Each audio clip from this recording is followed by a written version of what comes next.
मारोडे sir म्हणतो किती वाजले आम्ही इथंच गेलो असतो या कॉर्नरपर्यंत 3 वाजले शिराला फोन कर म्हटलं काय तू शिराला फोन कर म्हटलं आपले पवार तोपर्यंत बुम नाक्यापर्यंत पोहोचले तू परत ये म्हटलं काय झालं तू परत कर मारोड्याच्या गाडीतून बॅग काढणे शिरायचे चल तुझ्या घरी 3 वाजता दारू पिऊन माझ्या घरी जाऊ म्हटलं काही पद्धती संस्कार आहे का माझ्या म्हणून ते परवा लिहिलं मी if I get to done I will go to Shirish Pawar's place बघतात बरं का ईमेलवर कधी रिप्लाय करायचा कधी नाही. आणि पहाटे 3 ला कॅन्टीन पाहिजे कोणी घरात येत्या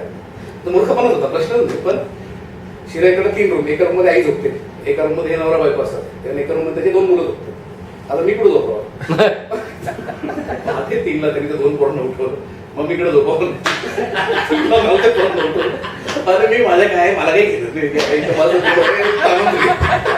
सकाळी डायरेक्ट 9:30 उठलो 9:30 उठलो 10 वाजता ब्रेकफास्टला शिरायला बोलवलं माझं कम्प्लीट डोकं दुखत होतं डोळे असे लाल काहीच कळत नव्हतं कसं होतं शिरायची मला खूप चांगलं वाटतं